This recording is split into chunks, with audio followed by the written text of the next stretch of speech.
नमस्कार दोस्तों, स्वागत है आपका अपने प्लेटफॉर्म एनसीईआरटी बाय विक्रम पर। जैसा कि आपको पता है, ये एनसीईआरटी के लाइन बाय लाइन एक्सप्लेनेशन के वीडियोज खास तौर पर बनाए जा रहे हैं हमारे साथी अध्यापकगण के लिए और जो स्टूडेंट सिविल सर्विसेज की तैयारी कर रहे हैं उनके लिए, ताकि वो एनसीईआरटी को लाइन बाय लाइन पढ़कर बिल्कुल गहराई से समझ सके और उन्हें एनसीईआरटी में किसी प्रकार का कोई डाउट न रहे। जी हाँ दोस्तों, यदि आप किसी भी कक्षा का कोई भी विषय लाइन टू लाइन पढ़ना चाहते हैं तो चैनल के प्लेलिस्ट वाले सेक्शन पे जाइए। वहाँ पे आपको प्रत्येक सब्जेक्ट की प्लेलिस्ट मिल जाएगी। और यदि आपको कोई डाउट रहता है, कोई टॉपिक आपको समझ में नहीं आता है, तो आप कमेंट करके पूछ सकते हैं। आपके प्रत्येक कमेंट का जवाब दिया जाएगा। अब हम लौटते हैं हमारे आज के लेक्चर की तरफ।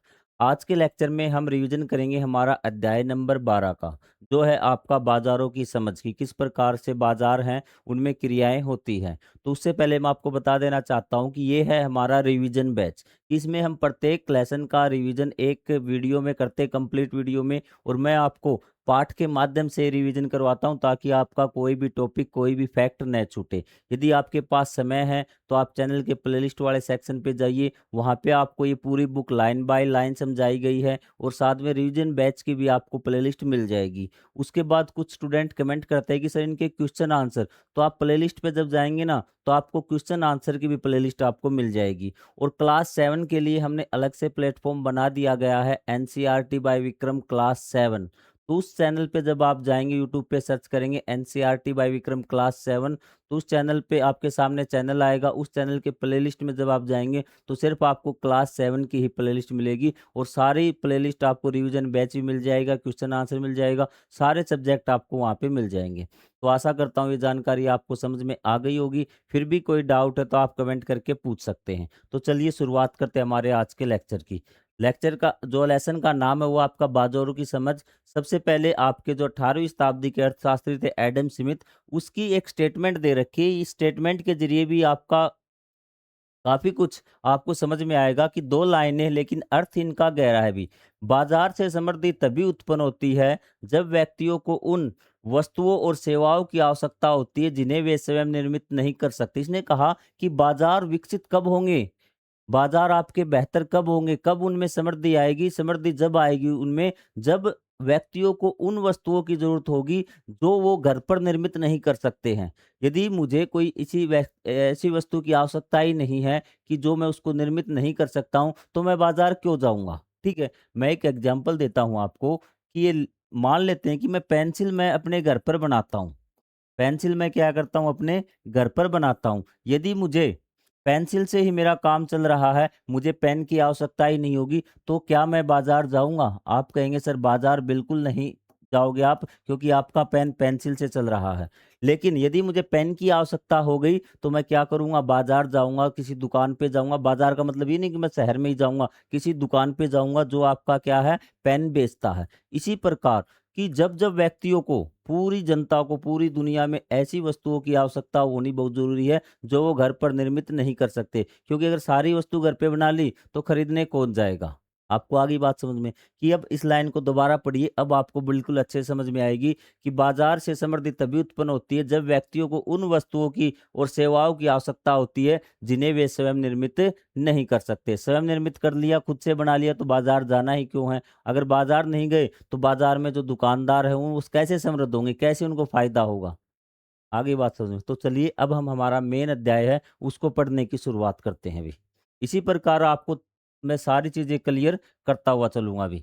आगामी पृष्ठ पर दिए गए चित्रों में आप व्यक्तियों को वस्तुओं के क्रय और विक्रय देखेंगे भी। क्या-क्या सब्जी वो खरीदते हैं, क्या-क्या वस्तुएं बेचते हैं, तो वो चीज़ आप देखेंगे भी। जैसे सब्जियां, फल हैं, कपड़े, किराने का सामान है, मोबाइल फ़ोन, फ्रिज इत्यादि बहुत सारी वस्तुएं आपके खरीदते और बेचते हैं, आपको पता भी है भी। यह वस्तु विभिन्न प्रकार की आर्थिक गतिविधियां प्राथमिक, द्वितीय और तृतीयक से प्राप्त होती है भी। आर्थिक गतिविधियां क्या होती है? कक्षा 6 में आप पढ़ के आए हैं कि आर्थिक गतिविधियां वो होती है जिसमें आर्थिक क्रियाएं आपकी होती हैं। आर्थिक गतिविधि आपकी होती है मतलब कि पैसे का लेन देन जिसमें हो भी। अगर मैं आपको साधारण शब्दों में बताऊं भी, उसमें आपकी प्राथमिक, द्वितीय और तृतीयक से प्राप्त होती है, जिसका अध्ययन आप कक्षा 6 में किया। लेकिन ये वस्तुएं हम लोगों तक कैसे पहुंचती है, आज हमें पढ़ना है कि जो आपकी वस्तुएं बनाई हैं। प्राथमिक क्रियाएं जो हमें डायरेक्ट प्रकृति से प्राप्त होती है, जैसे फसल है आपकी, कोई परिवर्तन उसमें नहीं किया, ऐसे ऐसे प्रकृति से, वो आपकी प्राथमिक क्रिया। यदि उसमें हमने बदलाव कर दिया भी, लकड़ी थी हमें जंगल से प्राप्त हुई, तो वो आपकी प्राथमिक हो गई। ठीक है, और फिर हमने लकड़ी से क्या बना दी, कुर्सी बना दी, नया स्वरूप दे दिया, उस चीज को कुछ परिवर्तन कर दिया, और फिर हम उसको बेच रहे हैं, तो वो आपकी क्या होगी, द्वितीय क्रिया में आ गई। और तृतीय क्रिया में आती सेवाएं भी। हम उसमें न तो कोई चीज बनाते हैं, ठीक है, न कोई चीज़ बेचते, हम सिर्फ़ क्या दे रहे हैं, सेवा दे रहे हैं। जैसे मैं एक टैक्सी ड्राइवर हूँ, मैं क्या कर रहा हूँ, एक स्थान से दूसरे स्थान पर व्यक्तियों को छोड़ रहा हूँ, उनको कुछ दे नहीं रहा ना, सिर्फ़ उनकी उस क्या कर रहा हूँ, सहायता कर रहा हूँ, और मैं क्या कर रहा हूँ, उनसे किराया ले रहा हूँ। ये आपकी क्या है, तृतीय क्रियाएँ हैं। जो आपका टीचर है वो पढ़ा रहा है, कुछ नहीं कर रहा, ठीक है, कोई चीज़ तो नहीं दे रहा आपको? नहीं सर, कोई वस्तु आपकी फिज़िकली रूप में, भौतिक रूप में आपको नहीं दे रहा, वो क्या आपकी सेवाएँ। तो ये सेवाएँ आप लोगों तक कैसे पहुँचती है, हमें ये पढ़ना है अभी। अगर आपको कंप्लीट पढ़ना है ना एनसीईआरटी, तो आप चैनल की प्लेलिस्ट में आपको सभी की प्लेलिस्ट मिल जाएगी। तो चलिए शुरुआत करते हैं हम कि आप तक ये वस्तुएँ कैसे पहुँचती है, कि जो आपका सेब है वो जम्मू कश्मीर में उगाया जाता है, जो वस्तुएँ आपके यहाँ नहीं है। क्या फ्रिज आपके गाँव में बनता है? क्या आपकी कॉपी आपके गाँव में बनती है? आप कहेंगे सर नहीं बनती, तो आप तक वो कैसे पहुँच जाती है? तो वो चीज़ हमें इसमें पढ़नी है। चीज़ें समझ में आ रही हैं आपको? ये आपको डायग्राम है। अब बाज़ार क्या है अभी? सबसे पहला क्वेश्चन आपका यही आएगा कि बाज़ार क्या है अभी? वह स्थान जहाँ लोग विभिन्न वस्तुओं का क्रय और विक्रय करते हैं। क्रय विक्रय मतलब खरीदते हैं और बेचते हैं भी, ठीक है? वो क्या आपका बाज़ार है। इसे हिंदी में हाट या कन्नड़ में मारुकटे कहा जाता है अभी। हिंदी में क्या कहा जाता है? इसको हाट कहा जाता है अभी। आपके क्षेत्र में इसे क्या कहा जाता है? बाजार कहीं भी हो सकता है, और वर्तमान में ऑनलाइन बाजार भी बहुत ज़्यादा प्रचलित हो रहा है। बाजार मतलब वह स्थान जहाँ से हम कोई चीज़ खरीदते हुए बेचते हैं। जैसे मेला है, मेला भी तो क्या है? बाजार ही हो गया। जहाँ पे आपकी एक सिंगल दुकान, वहाँ से भी आप क्या वस्तुएँ खरीदते हो, वो भी आपका एक बाजार हो गया अभी। ये छोटी-छोटी दुकानें ना, ये भी बाजार हो गया। अब तक आपके दिमाग में जो इमेज बनी हुई है, वो बनी हुई कि मार्केट में जाएँगे शहर के बाजार में। तो बाजार क्या होता है? कोई भी वह स्थान जहाँ हम वस्तुएँ खरीदते और बेचते हैं, वो क्या होता है? आपका बाजार होता है अभी। और आज तक तो ऑनलाइन बाजार हो गया, फ्लिपकार्ट है, अमेज़न है, इन पे बहुत सारी ऐसी ऑनलाइन प्लेटफ़ॉर्म है जहाँ पे आप चीज़ें खरीद और बेच सकते हैं। वस्तुएँ और सेवाएँ बाज़ार के माध्यम से वस्तुओं, परिवारों और व्यापारियों के लिए उपलब्ध हो रही है अभी। तो जैसे आपकी वस्तुएँ तो आपको समझ गए, आप कहेंगे सर सेवाएँ कैसे? सेवाएँ कैसे? जैसे किसी ने इश्तिहार दे दिया कि नौकरी की आवश्यकता है, इतने व्यक्तियों की आवश्यकता है इसमें कपड़े की दुकान में काम करने के लिए, तो व्यक्ति वहाँ तक पहुँच जाएँगे और अपनी सेवाएँ दे देंगे। तो इस प्रकार क्या है, वो उसको तनख्वाह दे देगा, आर्थिक गतिविधि होगी, पैसे का लेन-देन हो गया, तो ये क्या होगी? आर्थिक क्रिया होगी। तो इस प्रकार से क्या है कि वस्तु और सेवा बाजार के माध्यम से व्यक्तियों, परिवारों और व्यापारियों के लिए उपलब्ध हो रही है। लंबे समय से व्यक्ति वस्तु और सेवाओं की मूलभूत आवश्यकताओं एवं अन्य आवश्यकताओं को पूरा करने के लिए बाजार पर निर्भर रहे। मूलभूत आवश्यकताएं जो उसकी जीवन की बेसिक नीड है भी। ठीक है, तो ये देखिए आपका एक बार आवश्यकताएं। अर्थशास्त्र में मूलभूत आवश्यकता से तात्पर्य उन बुनियादी वस्तुओं से है जो किसी व्यक्तियों के जीवित रहने के लिए आवश्यक है भी। अगर एसी आपको नहीं मिले भी, पंखा आपको न मिले, कूलर आपको न मिले, पेन आपको न मिले, कॉपी न मिले, पेन मिले, तो आप जीवित रह सकते हैं। तो वो क्या आपकी आवश्यकताएँ सिर्फ़, लेकिन साथ में एक वर्ड जोड़ दिया है, मूलभूत आवश्यकताएँ, वो आवश्यकताएँ जिनके बिना आप जीवित भी नहीं रह सकते भी। जैसे भोजन है, पानी है, वस्त्र भी। आप कहेंगे सर वस्त्र बिना तो हम जीवित रह लेंगे भी। तो लेकिन वस्त्र एक ऐसा है कि आप नंगे थोड़ी घूमोगे भई। बिना पहन के आप घूम सकते हो, बिना पंखे के आप सो सकते हो, नंगे थोड़ी घूमोगे। ठीक है? और आपका आवास, घर बिना आप रहोगे क्या, कि आपकी ज़िंदगी एक आरामदायक जी सके भी आप, एक साधारण जीवन आप व्यतीत कर सके, वो आपकी मूलभूत आवश्यकताएँ होती है भी। आवश्यकताएँ की तात्पर्य किसी भी व्यक्ति की उन इच्छाओं से है, जो जीवित रहने के लिए आवश्यक नहीं है भी। तो आप देखिए अर्थशास्त्र में, आपकी साइंस में तो 3 ही आएँगी आपकी भी, भोजन, पानी और हवा। लेकिन यहाँ हम वस्तुओं की बात कर रहे हैं अभी, जो आपकी खरीदी और बेची जा सकती है। आपको बताया था ना इससे पहले वाले लेसन में, अर्थशास्त्र में वस्तुओं का अर्थ है कि उन चीज़ों से जिसको हम खरीद बेच सकते हैं। यहाँ आपको नहीं दिया गया है अभी वायु। क्लियर चीज़? हाँ सर, अब हमें समझ में आ गया अभी। आइए 16वीं शताब्दी के भारत के बाजार का एक उदाहरण देखते हैं। ये गौरवशाली हम्पी बाजार का आपको डायग्राम दिखा रखा है। तो व्यापार क्या होता है? व्यक्ति या देशों के बीच वस्तु और सेवाओं का क्रय विक्रय या विनिमय भी। तो व्यापार क्या होता है कि जिसमें हम उस पूरी प्रक्रिया को, जिसमें हम वस्तुएं खरीदते हैं और बेचते हैं भी, वो दो व्यक्ति हो सकते हैं, दो राज्य हो सकते हैं, दो शहर हो सकते हैं, दो देश हो सकते हैं, और समूह भी हो सकता है पूरा, जिसमें क्या है वस्तुएं खरीदते या बेचते, वो पूरी प्रक्रिया आपकी क्या कहलाती है, वो आपकी व्यापार कहलाती है। कोई डाउट नहीं। कर्नाटक के हम्पी बाजार का समृद्ध व्यापार का केंद्र विजयनगर साम्राज्य के समृद्ध बाजारों में से एक था। जो विजयनगर साम्राज्य था, आप पढ़ेंगे हिस्ट्री में उसको, तो उसमें क्या था, एक समृद्ध व्यापार का केंद्र था हम्पी का बाजार भी। यह बाजार विरूपाक्ष मंदिर के सामने था। अनेक विदेशी लेखों इस शहर की अपार समृद्धि और संपन्नता का वर्णन किया है। विदेशी जो व्यापारी आए थे, उन्होंने लेख लिखे हैं, तो उन्होंने कहा कि जो हम्पी का बाजार था ना, वो बहुत ज्यादा समृद्ध था भी। समृद्ध होने का मतलब कि उसमें बहुत सारी चीजें आपको मिलती थी, बहुत सारे व्यापारी थे, इसलिए आपको स्टार्टिंग में बताया था बाजार के समृद्ध होने का मतलब कि उसमें बहुत से लोग खरीदने और चीजें बेचने के लिए आते थे भी। प्रसिद्ध पुर्तगाली यात्री डोमिनोस पेस ने हम्पी बाजार में विभिन्न प्रकार के उत्पादों का कारोबार होने के कारण विश्व के उत्कृष्ट उपलब्धता वाला शहर कहा था। इसने कहा था कि इसके बाजार में बहुत प्रकार के उत्पाद आपको मिल जाएंगे भी, जैसे आपके अनाज, बीज, दूध, तेल, रेशम, पशुओं का में गाय, खरगोश, घोड़े, यहाँ तक कि बटेर और तितर जैसे पक्षियों का व्यापार था। एक और पुर्तगाली यात्री, यहाँ पे इन यात्रियों के नाम याद रखने हैं आपको भी, जो ये यात्री है ना, कि जैसे आपका पुर्तगाली यात्री डोमिनोस था भी, और जहाँ एक और पुर्तगाली फरनाओ नूनीज था भी। हम्पी बाजार मतलब ये उस सदी के आसपास थे, 15वीं सदी के आसपास का था, ठीक है। वहाँ शिल्पकार भी थे जो अपनी गलियों में काम करते थे। देखिए, जो आपका शिल्पकार है ना, शिल्पकार बैठा होगा अभी, चित्र बनवा लो, तो एक व्यक्ति आएगा और घर पे जाएगा उसके, और पेंटिंग से चित्र बना के आ जाएगा, तो ये इसकी क्या होगी, सेवा आ गई भी, ठीक है। ये क्या हो गई, सेवा हो गई भी। जिन्हें आप सोने के जवाहरात, कृत्रिम आभूषण बनाते हुए हर प्रकार के हीरे मोतियों के साथ बेचते हुए देख सकते हैं। कपड़े के विक्रेताओं के लिए कपास, प्रचुर मात्रा में घास भूसे की उपलब्धता थी। मुझे नहीं मालूम कि यह कौन कह सकता है कि यह देश बंजर है भी। यह एक रहस्य है, ये हर एक नगर में हर चीज की प्रचुरता कैसे हो सकती है। और ये कहा जाता है कि इस पास का एरिया बंजर है भी। वो कहता है कि ये कैसे बंजर हो सकता है, बाजार देख के आपको पता लग जाएगा वो कैसा है भी, ठीक है। तो उसने कहा यहाँ हर चीज तो बहुत मात्रा में उपलब्ध है, और कई कहते हैं कि ये बंजर था, यहाँ कुछ नहीं होता था। तो वो कहता है कि मैं इस चीज को नहीं मानता। चीजें क्लियर है। आइए बाजार उनकी कार्य प्रणाली के विषय में जाने भी।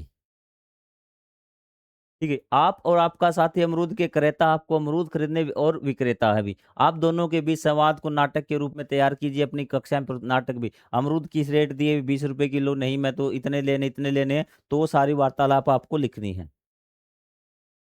जिन स्थानों को हम बाजार कहते हैं उसके लिए कुछ विशेषताओं की आवश्यकता होती है। जैसा कि आप चित्र 12.2 में देखा, हर बाजार में एक क्रेता और विक्रेता होता है भी। बाजार की एक विशेषता होती है, विशेषताएं क्या होती है आपकी, कि हर बाजार में एक क्रेता और विक्रेता होता है भी। क्रेता मतलब खरीदने वाला, विक्रेता मतलब बेचने वाला। सिर्फ बेचने वाले होंगे तो बाजार कैसे चलेगा, सिर्फ खरीदने वाले होंगे तो बाजार कैसे चलेगा। हर बाजार में क्या होता है, क्रेता और विक्रेता होता है भी। दोनों को एक कीमत पर सहमत होने की आवश्यकता होती है जिस पर लेन देन हो सके भी। दोनों पर एक कीमत पे, किस वस्तु की कीमत कितनी है भी, तो ये भी क्या, उस पर भी उनको क्या सहमत होना पड़ेगा। इस पेन की कीमत 20 रुपए है, और अगर क्रेता को लगेगा कि इसकी कीमत 5 रुपए है और विक्रेता को लग रहा है 100 रुपए, तो वो कैसे सहमत होंगे भी, तो बाजार आपका नहीं चलेगा। तो दूसरी विशेषता क्या, क्रेता और विक्रेता को एक सीमित पर सहमत होना पड़ता है भी। किसी को भी लेन देन को पूर्ण करने के लिए कीमत एक महत्वपूर्ण विशेषता है। यदि आपका लेन देन पूरा होने के लिए कीमत एक महत्वपूर्ण विशेषता है। आइए एक बार कीमत आपको बता देते हैं, कीमत क्या होती है भी। कीमत वह राशि होती है जिस पर विक्रेता किसी वस्तु या सेवा को बेचने के लिए तैयार होता है और एक क्रेता उसको खरीदने के लिए तैयार होता है। इस पेन की कीमत क्या है भी, हमें ये पेन खरीदने मार्केट में जा रहा हूँ भी, ठीक है। तो सबसे पहले जो आपके अर्थशास्त्री है ना, वो निर्धारित करते हैं इस पेन की कीमत क्या रखे भी। कीमत वो इस प्रकार से इसकी डिसाइड होगी कि एक क्रेता तो इसको खरीदने के लिए तैयार हो और विक्रेता इसको बेचने के लिए तैयार हो। अब मैं आपको एक उदाहरण देता हूँ कि इस पेन को बनाने में लगे 100 रुपए भी। कितने रुपए लगे, 100 रुपए।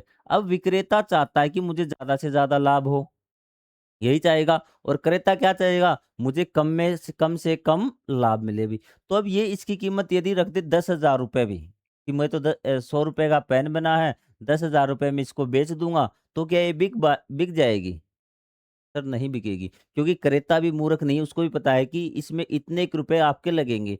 तो वो क्या करता है कि 120 रुपए में भी, क्या है, 120 रुपए में, तो 120 रुपए वो डिसाइड करते हैं तो उन्होंने इसकी कीमत डाल दी 120 रुपए। इस पेन की कीमत होगी 120 रुपए, कि 120 रुपए में क्रेता भी इसको खरीद सकता है और विक्रेता भी इसको बेच देगा भी। ठीक है। क्रेत तो कीमत क्या होगी? कीमत किसी वस्तु की वह वह राशि है जिस पर एक विक्रेता उसको बेचने पर सहमत होता है और एक क्रेता उस भी राशि पर उसको खरीदने में भी सहमत होता है भी। वह राशि होती है। आपको समझ में आ गई? तो कीमत आपकी ये नहीं कि आप कुछ भी रख दें भी, तो दोनों की सहमति उस पे ज़रूरी है भी। प्राय क्रेता और विक्रेता किसी स्वीकार्य कीमत पर लेन-देन के लिए मोल-तोल करते हैं। आपके नाटक में किस तरह का मोल-तोल हुआ होगा कि मान लेते हैं कि किसी के पास देख लो भी, आप अमरूद लेने गए, 30 रुपए किलो दे रहा है, तो आप वो कहते हैं कि 30 रुपए किलो, आप कहेंगे 25 रुपए किलो दे दे भी, तो उन्होंने कहा 25 रुपए किलो नहीं दूँगा, क्योंकि वो खरीद के कितने लाया है? 20 रुपए की जो लेके खरीद के लाया, उसने कहता है 5 रुपए मैं बेनिफिट ले लूँगा, 10 रुपए लूँगा, 30 के से एक कम नहीं दूँगा भी। वो कहता है कि चल यार 28 रुपए किलो दे दे भी। हो सकता है आपको 28 रुपए किलो कर दे दे। फिर ये आप कहेगा कि मैं अब तुम्हारे 10 किलो ले लूँगा अमरूद, 25 रुपए किलो देगा। तो उसने कहा ठीक है भी, ले जाओ। तो इस प्रकार से लेन-देन आपका हो सकता है, दोनों की सहमति आपकी ज़रूरी है भी। तो बाज़ार की 2 विशेषताएँ आपको बता दी, एक तो क्रेता और विक्रेता होना ज़रूरी है और क्रेता और विक्रेता का एक कीमत पर सहमत होना भी ज़रूरी है। तो वो आपकी 2 विशेषताएँ बाज़ार की आपको याद रखनी भी। कीमत और बाज़ार भी। जब बाज़ार में अधिक क्रेता और विक्रेता होते हैं तो क्या होता है, बाज़ार में क्रेताओं और विक्रेताओं की आपसी बातचीत से कीमतें किस प्रकार बदलती है भी। ठीक है? तो ये देखते हैं अभी। नीचे दिए गए चित्र में विक्रेता अमरूदों को 80 रुपए प्रति किलोग्राम पर बेचना चाहता है, जबकि क्रेता इस कीमत पर खरीदने के लिए तैयार भी नहीं हो सकता। 80 रुपए किलो अमरूद वो कहता है कि नहीं खरीदूँगा अभी। जब यदि खरीदार को कीमत बहुत अधिक लगती है तो उस कीमत की माँग करेगा जिस पर वह खरीदना चाहता है अभी। यदि खरीदार को कीमत बहुत अधिक लगती है तो क्या कहेगा, जिस कीमत पर वो खरीदना चाहता है वो कीमत कहेगा उससे कि मैं तो 60 रुपए किलो लूँगा अभी। आपने बोल दिया कि इस चीज़ पे बेचूँगा, तो आप जिस कीमत पर खरीदना चाहते हैं, उस कीमत को उसको बोलेंगे भी। खरीदार द्वारा दी गई कीमत पर बेचने को तैयार नहीं है, हो सकता है क्योंकि उसके लिए वह लाभदायक नहीं है और फिर कहेगा कि नहीं यार 60 रुपए किलो तो मैं नहीं दूँगा, पिछली वाली बात है 20-30 वाली बात अभी, ठीक है? क्योंकि इसमें मेरा फ़ायदा नहीं है भी। खरीदार और बेचने वाला तब तक मोल-तोल करते हैं जब तक ये कीमत पर परस्पर सहमत नहीं, और मोल-तोल करते हैं 70 लगा ले यार, 72 लगा ले यार, 75 लगा ले। इस प्रकार से वो क्या करते हैं, मोल-तोल करते हैं और आखिर में क्या वो सहमत हो जाते हैं और कई बार सहमत होते भी नहीं भी। उसने कहा नहीं, नहीं लूँगा अभी, और कई बार वो बीच का रास्ता कि आपने 60 बोले उसने 80, कहता है कि 70 ले ले चल छोड़ भी, न तेरी न मेरी। ये बात आपकी भारतीय बाज़ारों में बहुत चलती भी। लेकिन आजकल क्या आ गया, एक ट्रेंड आ गया है कि फिक्स भी। अगर 70 बोल दिए तो 70 ही आपको मिलेंगे, ना 1 रुपया कम, ना 1 रुपया ज़्यादा, सभी के लिए बराबर। तो इस प्रकार के बाज़ार आजकल विकसित होने लगी। मॉडर्न आगे किताबें आएँगी, उसमें इनका ज़िक्र होगा भी। तभी लेन-देन पूरा किया जा सकता है जब वे सहमत हो जाएँगे। वह स्थिति जहाँ क्रेता और विक्रेता एक कीमत पर सहमत नहीं होते, उस स्थिति में लेन-देन नहीं हो सकता। आइए एक दृश्य को देख लेते हैं भी। क्या होगा यदि विक्रेता बहुत अधिक मूल्य तय कर दे तो भी? विक्रेता ने 80 रुपए तय कर दिए, तो कोई इसको नहीं ले रहा, सभी क्या वापिस जा रहे हैं अभी अमरूद। क्या होगा यदि विक्रेता बहुत कम कर दें, तो इसके ये सारे बिक जाएँगे। बहुत कम कर दिया उसने मूल्य, तो इसके सारे ये बिक गए हैं अभी।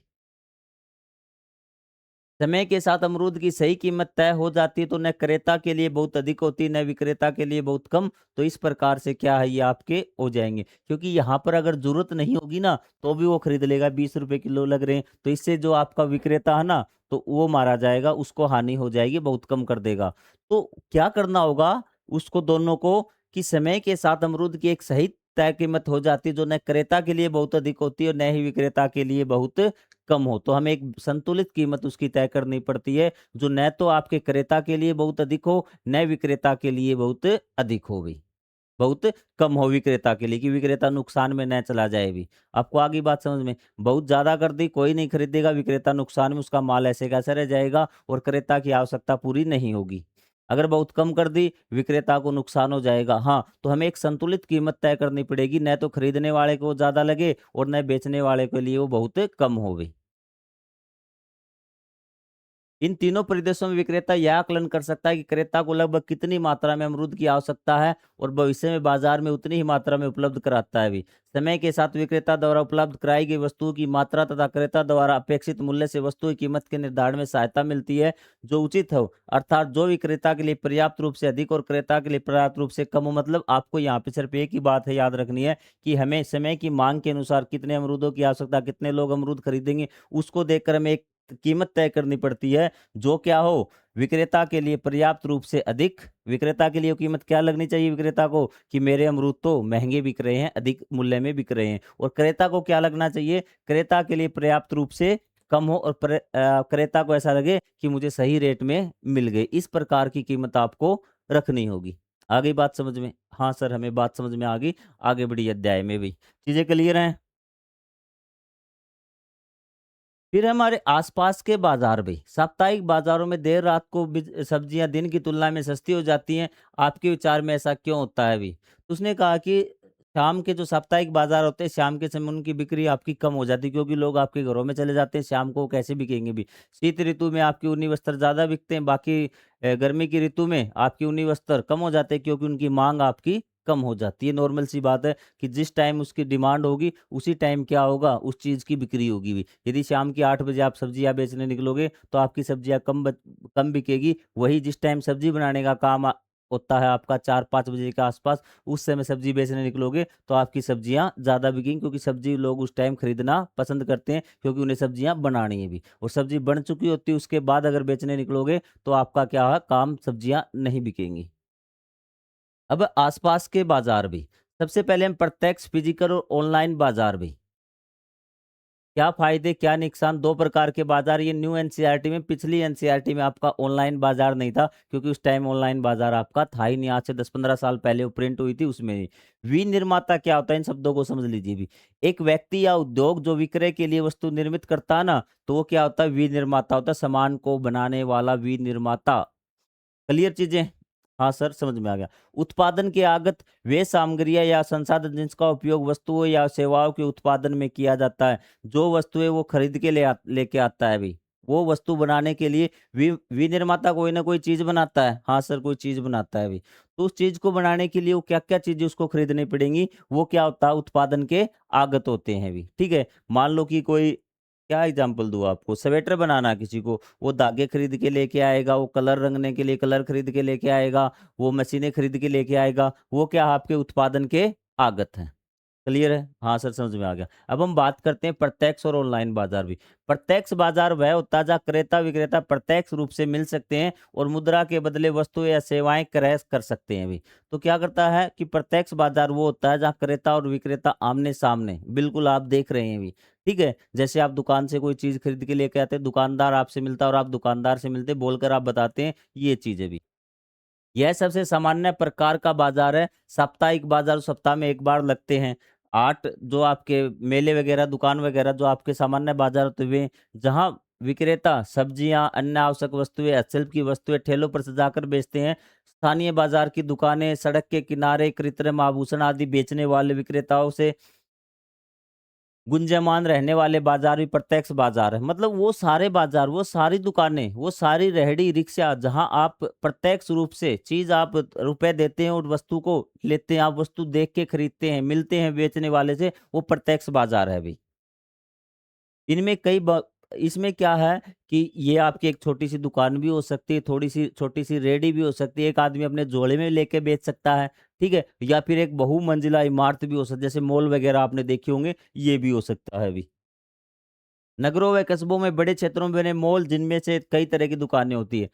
और आज क्रेता और विक्रेता को लेन देन के लिए व्यक्तिगत रूप से मिलने की आवश्यकता नहीं है अभी। अब हम ऑनलाइन बाजारों की बात करते हैं जहां पे क्या है, आपको दुकानदार से मिलना नहीं है अभी। जैसे आप अमेजन, फ्लिपकार्ट पे फ़ोन के माध्यम से चीज़ें खरीदते हैं, वो चीज़ होती है, उस पे आपका क्रय मूल्य लिखा होता है। आप डिजिटल माध्यम से क्या पेमेंट कर देते हैं, या फिर क्या करेंगे आप कि बाद में cash on delivery. Cash on delivery क्या होता है कि जब डिलीवरी होगी आपको तब आप उसको कैश देंगे। जैसे ही आपने चीज़ खरीदने का वहाँ से ऑर्डर दे दिया ऑनलाइन बाज़ार में, तो आपके पास एक व्यक्ति आएगा डिलीवरी करने वाला, उस वस्तु को देगा और आपसे राशि लेगा और चले जाएगा। तो क्या आपने बेचने वाले को देखा? आपने नहीं देखा। कौन था बेचने वाला? आपने देखा कि इसको आप कहेंगे सर हमने एक व्यक्ति को देखा जो हमें सामान दे के गया, वो बेचने वाला नहीं था, वो क्या था अपनी सेवाएँ दे रहा था किसको? विक्रेता को, जो सामान बेच रहा है उसको भी, उसके लिए वो काम करता था, विक्रेता को आपने नहीं देखा भी। वे एक दूसरे से हज़ारों किलोमीटर दूर होते हुए सुविधाजनक स्थानों से लेन-देन कर सकते हुए फ़ोन या कंप्यूटर पर शॉपिंग एप्लीकेशन ऐप होता है या वेबसाइट का उपयोग कर सकते हैं। ये ऐप या वेबसाइट उन व्यवसायों द्वारा संचालित होती हैं जो अनेक प्रकार की वस्तु और सेवाएँ प्रदान करते हैं। हम नीचे दिए गए अनुभाग में इसकी कार्यप्रणाली के बारे में पढ़ेंगे भी, कैसे काम करता है अभी। कोई भी व्यक्ति पुस्तक, वस्त्र, फर्नीचर या किराने की वस्तुओं से लेकर इलेक्ट्रॉनिक सामान, मोबाइल फ़ोन और लैपटॉप तक खरीदार अपने घर मँगा सकते हैं। ठीक है? सारे आप ऑनलाइन कोई भी चीज़ आप खरीद सकते हैं। विनिर्माता वस्तुओं के उत्पादन के आगत घटकों को भी ऑनलाइन खरीद सकते हैं। इसने कहा कि विनिर्माता जो वस्तुओं को बनाते हैं ना, तो वो भी जैसे उसको कोई चीज़ खरीदनी है, तो वो भी क्या कर सकते हैं, उसको जो चीज़ चाहिए विनिर्माता को, जैसे आपको बताया था कोई स्वेटर बना रहा है, उसको धागे चाहिए ना, वो धागे भी ऑनलाइन खरीद सकता है। उसको मशीन चाहिए, वो मशीन भी ऑनलाइन खरीद सकता है। सारी चीज़ें वो ऑनलाइन खरीदी जा सकती हैं। जैसे आप कोई भी बैच लेते हैं ऑनलाइन, आप ऑनलाइन खरीद सकते हैं। आप टीचर से मिले थोड़ी देर भी, आप ऑनलाइन सेवाएँ भी ले रहे हैं, बट ये भी क्या है आपकी ऑनलाइन सेवा ले रहे हैं। आप मुझसे मिले थोड़ी हैं, नहीं मिले ना? तो ये क्या है आपका सारा ऑनलाइन बाज़ार है, जहाँ क्रेता-विक्रेता आपका मिलता नहीं, सेवा लेने वाला और सेवा देने वाला आपस में मिलता नहीं भी। उत्पादन के आगत घटकों भी ऑनलाइन खरीद सकते हैं। वस्तुओं के अतिरिक्त कोई भी घर से बाहर निकले बिना ऑनलाइन कक्षाओं जैसे सेवाओं का लाभ उठा सकता है। ये मैंने आपको अभी बताया अभी कि आप घर में बैठे आराम से रज़ाई में और आप पढ़ रहे हैं भी। ऐसी सेवाओं के लिए भुगतान ऑनलाइन माध्यम से किया जा सकता है। भुगतान भी ऑनलाइन माध्यम से किया जा सकता है या एक और होता है कैश ऑन डिलीवरी भी। सेवाओं का तो आपको ऑनलाइन माध्यम से किया करना पड़ेगा। अब टीचर थोड़ी भेजेगा आपको पेमेंट के लिए। यदि आपने कोई सामान मँगाया तो जो आपको डिलीवरी बॉय है वो क्या आपसे पेमेंट ले सकता है, उसको कैश ऑन डिलीवरी बोलते हैं अभी कि डिलीवरी के समय आपसे कैश ले लिया जाएगा अभी। आपके विचार से ऑनलाइन और प्रत्यक्ष क्रय के लाभ हानि क्या है? इसका उत्तर विक्रेता और क्रेता के दोनों के दृष्टिकोण से पता कीजिए, क्या लाभ और हानि है अभी? मैं एक बार क्रेता के तौर पर बताता हूँ। क्रेता के तौर पर तो क्या होता है कि आप जब ऑनलाइन खरीदते हैं तो आप उसमें वस्तु की क्वालिटी नहीं देख सकते भई, ठीक है? आपको कुछ दिनों का इंतज़ार करना पड़ता है डिलीवरी के समय के हाथों-हाथ आपको नहीं होता भी, ठीक है? वस्तु को आप ठीक से निरीक्षण नहीं कर पाते, आप बार्गेनिंग मोल-भाव नहीं कर पाते भी, कि कम कर दो क्योंकि फिक्स लिखा हुआ आपको वही खरीदना पड़ता है। यदि ऑफ़लाइन होता तो आप कि ₹5 कम कर दे, ₹20 कम कर दे, ऐसे करवा सकते हैं भी। ऐसे अन्य प्रकार के बाज़ार होते हैं, 2 बाज़ार हम देख लिए ऑनलाइन और ऑफ़लाइन भी। प्रत्यक्ष और आपका ऑनलाइन, ऑनलाइन में क्रेता-विक्रेता मिलते नहीं, आपको इलेक्ट्रॉनिक माध्यम से, नेट के माध्यम से क्या आप चीज़ें खरीदते और बेचते हैं। उसमें आप प्रत्यक्ष रूप से मिलते हैं, आपका फ़िज़िकल बाज़ार में, प्रत्यक्ष बाज़ार में, तो ये आपके 2 बाज़ार हो गए। और भी बाज़ार होते हैं, जो वस्तु और सेवाओं का लेन-देन नहीं करते, उनमें से एक है शेयर बाज़ार या स्टॉक मार्केट भी। तो उसमें क्या है, आप किसी वस्तु को और सेवा को खरीदते-बेचते नहीं है अभी। इस खरीदना-बेचना नहीं है अभी, कोई वस्तु नहीं होती भी, ठीक है? अपने परिवार, शिक्षा, समुदाय के सदस्यों इसके बारे में पूछिए। इस वर्ष हम इस अवधारणा को और अधिक विस्तार से पढ़ेंगे भी। शायद आपका जो लेसन नंबर पार्ट नंबर 2 आएगा उसमें आपका डिटेल से होगा शेयर मार्केट क्या होती है भी। शेयर मार्केट आपको मोटा-मोटा मैं बता देता हूँ भी। इसमें जैसे आपने एक व्यक्ति ने कंपनी लगा ली भी, क्या लगा ली? कंपनी लगा दी, एक पूरा सिस्टम होता है, उसमें क्या करेगा अपने कंपनी के लिए उसको पैसों की आवश्यकता है, वो कहेगा मैंने मेरी कंपनी के 100 शेयर जारी कर दिए भी, क्या कर दिए? 100 शेयर जारी कर दिए भी। ठीक है? और उसको 1 शेयर ₹1,00,000 का, कितने का है? ₹1,00,000 का। तो जो व्यक्ति देखेंगे, जो व्यक्ति खरीदना चाहते हैं, ठीक है? उन्हें इनकी ज़रूरत तो नहीं है, घर पे यूज़ तो नहीं करेगा, ठीक है? वो क्या करेगा, ये कंपनी आगे चल के बढ़िया काम कर सकती है, तो वो 100 व्यक्ति हैं या फिर 1 व्यक्ति 2 शेयर ले लेगा, 5 शेयर ले लेगा, इसके शेयरों को खरीद लेगा। तो इस व्यक्ति के पास 100 लाख रुपए देगा क्या? नहीं सर, इसके पास 100 लाख रुपए आ जाएँगे 100 शेयर बेचने के बाद और ये इस कंपनी को क्या करेगा, इस कंपनी में लगा देगा। ये कंपनी जब बढ़ेगी ना, तो इसके शेयरों की कीमत भी बढ़ जाएगी भी, अगर बढ़िया काम करेगी। तो वो बेनिफिट का कुछ हिस्सा इन व्यक्तियों को भी देता है जिसने लाख-लाख रुपए लगाए हैं अभी। तो इस प्रकार से शेयर मार्केट है वो काम करता है। अधिक डिटेल में करेंगे तो ये आपका 1 साल का कोर्स है शेयर मार्केट का। आप सोच रहे हैं शेयर मार्केट हम 2 लाइनों में सीख जाएँगे। ये सिर्फ़ आपको बताया है अभी आपको।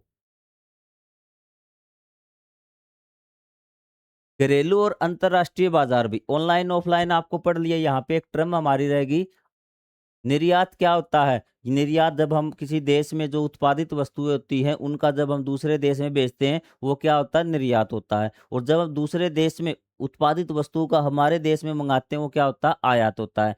किसी देश में उत्पादित वस्तु या सेवाओं का दूसरे देश के क्रेता को विक्रेता करना, मतलब दूसरे देश में बेचना भी, दूसरे देश के क्रेता को विक्रय करना। और यहाँ क्या है, अन्य देशों की वस्तुओं या सेवाओं का क्रय करना और उन्हें अपने देश में लाना क्या कहलाता है, आयात कहलाता है। तो बिल्कुल आसान है, आयात और निर्यात। अब हम अंतर्राष्ट्रीय बाजार पढ़ते हैं भी, घरेलू। वह बाजार जहां वस्तु और सेवाओं का क्रय विक्रय देश की भौगोलिक सीमा के भीतर होता है उसे घरेलू बाजार कहते हैं भी। ठीक है, तो जहां क्या क्रेता, ये मान लीजिए कि जहां क्रेता और विक्रेता दोनों क्या हों, एक देश के हों, तो वो आपके क्या होंगे, वो आपका होगा स्थानीय बाजार या घरेलू बाजार भाई। उदाहरण के लिए इस पुस्तक को प्रकाशित करने के लिए पूरे भारत में स्थित बड़ी कागज मिलों से कागज प्राप्त किया जा सकता है। क्रेता और विक्रेता के बीच यह लेन देन की सीमा अंदर ही अंदर किया गया है। जो चीज बनाई वो भी देश के आदमी ने बनाई है, जो चीज खरीदी वो भी देश के आदमी ने खरीदी है। तो क्या आपका घरेलू बाजार से संबंधित क्रिया आपकी हो गई। आप कहेंगे बिल्कुल स्पष्ट है। वह बाजार जहां वस्तुओं और सेवाओं का क्रय विक्रय देश की भौगोलिक सीमा के बाहर होता है उसे अंतर्राष्ट्रीय बाजार कहते हैं भी। ठीक है, तो जहां क्या क्रेता और विक्रेता अलग अलग देश के हों तो उसको अंतर्राष्ट्रीय बाजार कहते हैं भी। खरीदने वाला किसी और देश का हो, बेचने वाला किसी और देश का हो, तो क्या होगा आपका अंतर्राष्ट्रीय बाजार, उसको हम कहेंगे सरल शब्दों में समझे भी। एक देश के विक्रेता अपने उत्पादों को दूसरे देश में निर्यात करते हैं, बाहर बेचते तो निर्यात हो जाता है। और एक देश के क्रेता दूसरे देश में उत्पादित उत्पादों का आयात करते हैं। इस प्रकार से व्यापार देश की सीमा से पार होता है भी। तो जब एक देश के सुनना बात को, जब विक्रेता दूसरे देश को बेचेगा, एक देश का विक्रेता दूसरे देश के को बेचेगा तो क्या होगा, निर्यात। और जब एक देश का क्रेता खरीदने वाला दूसरे देश से सामान खरीदेगा तो क्या हो गया आपका, आयात। आपको आगे बात समझ में, आप दोबारा समझिए भी, इस चीज में आप कंफ्यूजन होंगे। ये आपका क्रेता और ये है आपका विक्रेता। अगर मैं आपको कहूं आयात बताइए, दोनों शब्दों के माध्यम से आयात बताइए भी, आयात क्या होगा, जब ये अपने देश का होगा भी और ये इससे क्या होगा, ये दूसरे देश का होगा भी। जब अपने देश का क्रेता दूसरे देश के विक्रेता से सामान खरीदता है, सामान हमारे पास आना चाहिए, तो आयात है भी। और निर्यात क्या होगा कि अपना विक्रेता भी, विक्रेता के कौन होगा, अपना भी, अपना विक्रेता दूसरे देश के को सामान बेचेगा तो वो निर्यात हो जाएगा। आपको आगे बात समझ में, हाँ सर अब आ गई हमें समझ में भी। ये आपको अलग अलग देशों के दे रखे, किस देश से किस में सामान जाता है, ये डायग्राम के माध्यम से आपको दे रखे हैं। कुछ इतनी खास बात नहीं है भी। 2024 में भारत वनस्पति तेलों जैसे ताड़ के तेल, सूरजमुखी के तेल, सोयाबीन के तेल का विश्व में सबसे बड़ा आयातक था भी। सबसे ज्यादा तेल कौन मंगवाता था बाहर के देशों से, भारत मंगवाता था दूसरे देशों से इन तेलों का। तो भारत क्या करता था तेलों का, सर आप कहेंगे सर दूसरे देशों से खरीदा है, हम तो क्रेता हो गए ना, तो क्रेता ने क्या किया, दूसरे देशों के विक्रेता से जो तेल बेचते थे उनसे हमने देश ने तेल खरीदा है तो हम आयात कर लिया अभी हमने।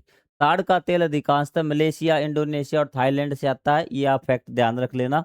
ठीक है, कई बार पूछ लेता है कि जो ताड़ का तेल में कहाँ से मिलता है आपका, मलेशिया, इंडोनेशिया और थाईलैंड से किया जाता है भी। उसके बाद है थोक और खुदरा बाजार भी, ये इंपॉर्टेंट है भी। थोक व खुदरा बाजार भी, बाजार के सुचारू संचालन में अनेक प्रतिभागी अपनी अपनी भूमिका निभाते हैं। प्रतिभागी का मतलब अनेक व्यक्ति इसमें काम करते हैं बाजार के सुचारू रूप से काम करने पर भी। इस डायग्राम को समझ लेना, आपका लगभग लगभग आगे वाला पोर्शन क्लियर हो जाएगा अभी। आप कहेंगे सर दिख नहीं रहा, दिख नहीं रहा, तो मैं क्या बताता हूँ आपको, समझा देता हूँ। सबसे पहले क्या होता है, आगत होता है अभी। आप कहेंगे सर आगत क्या होता है, आगत वो सामान जिससे कोई चीज बनाई जाती है। आपको बताया था ना कि विनिर्माता अपने सामान को बनाने के लिए जिन सामग्रियों की आवश्यकता होती है वो क्या कहलाता है, वो आपका क्या कहलाता है, आगत कहलाता है।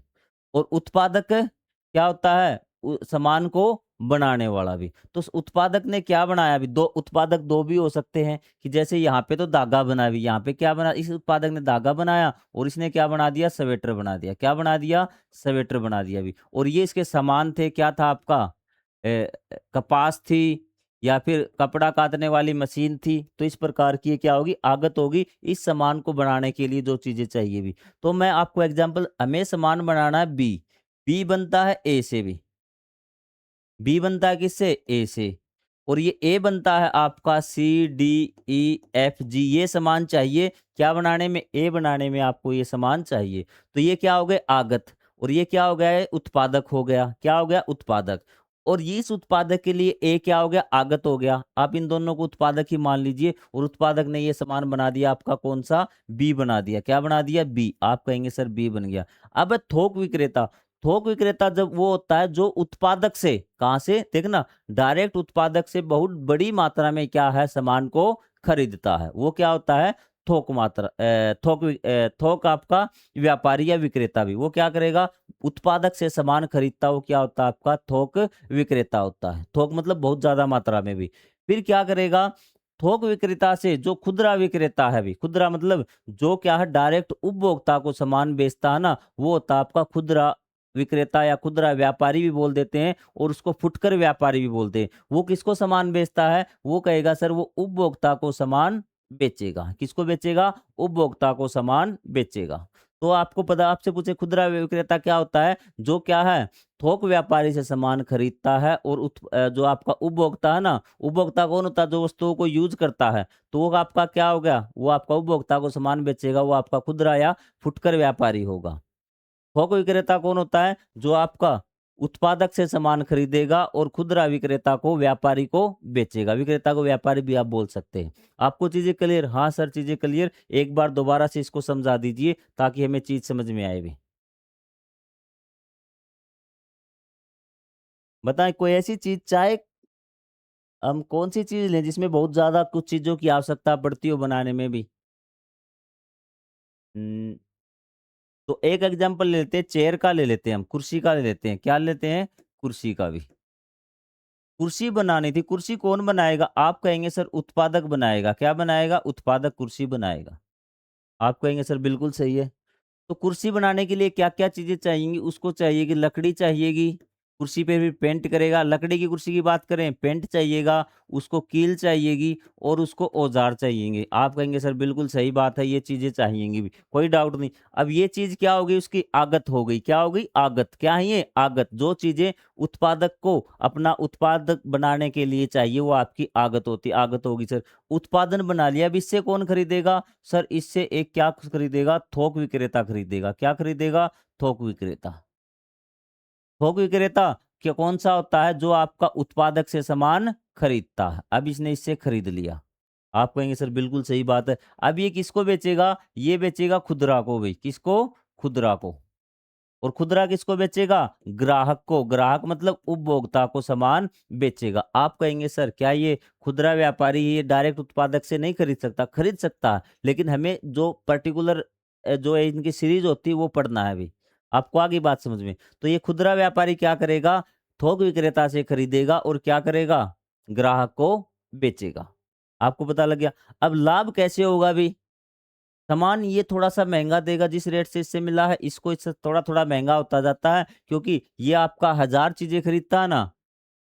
मान लेते हैं ये आपका थोक विक्रेता है, इसकी एक दिन में 1000 कुर्सियां बिकती हैं, कितनी बिकती हैं 1000। और जो आपका ये है खुदरा व्यापारी, इसकी 10 कुर्सियां 100 कुर्सियां बिकती हैं, या फिर मान लेते हैं 500 कुर्सियां बिकती हैं। तो ये क्या खरीदेगा, ये एक कुर्सी पे 1 रुपया कमा लेगा कि मेरे 1000 बन गए। अब खुदरा व्यापारी वो भी कहेगा मेरी भी 1000 बन जाए, तो एक कुर्सी को ये 2 रुपये महंगी कर देगा, तो इसके भी 1000 बन जाती, इस प्रकार से काम करता है। लेकिन आपको ध्यान रखना है कि थोक विक्रेता उत्पादक से सामान खरीदता है। एक बार दोबारा देख लीजिए यहाँ से चीजें भी, कि जो थोक विक्रेता है आपके बहुत सारे, एक अकेला नहीं होता, थोक विक्रेता बहुत सारे हो सकते हैं। वो क्या करेगा, उत्पादक से सामान खरीदेंगे और खुदरा को बेचेंगे, खुदरा को ही आपका फुटकर भी बोलते हैं। और जो खुदरा है वो थोक विक्रेता से खरीदेगा, और जो आपका उपभोक्ता है, उपभोक्ता मतलब जो चीजों को प्रयोग करता है, उपभोक्ता अगर चीजों को बेचेगा नहीं, वो खुद यूज कर लेगा भी। ये चीज समझ में आ गई। अब भी नहीं समझ में आई, थोड़ा सा वीडियो को पीछे जाओ और देख लो दोबारा से भी। और एक बात खास बताऊं, आप किसी भी लेक्चर को दोबारा देखेंगे तो आपको फिर और अच्छे समझ में आएगा, तीसरी बार फिर आपको और अच्छे समझ में आएगा, हर बार नई नई चीजें आप समझने को मिलेंगी भी, ठीक है। प्रत्यक्ष बाजार के संदर्भ में थोक व्यापारी उत्पादक या विनिर्माता से अधिक मात्रा में वस्तुएं क्रय करते, उदाहरण के लिए अनाज सब्जियां और फलों। थोक व्यापारी खेतों से सीधा खरीद करते भी, जैसे किसान था भी, क्या था किसान ने चीज उगाई भी, किसान बीज ले आया, खाद ले आया, सब कुछ उसने सब्जी उगा ली खेत में भी, ये आपका सब्जी हो गई भी, क्या हो गया सब्जी। इनसे कौन खरीदेगा? थोक व्यापारी। सर उत्पादक से तो थोक व्यापारी खरीदता है बहुत ज्यादा मात्रा में भी, और थोक व्यापारी किसको बेचेगा? खुदरा को भी। किसको? खुदरा व्यापारी को बेचेगा, और खुदरा व्यापारी आपको बेचेगा। ये थोड़े थोड़ा सामान खरीद के लेके आते हैं और बेच देते हैं। क्लियर बात? हाँ सर, ये चीज हमें समझ में आ गई भी।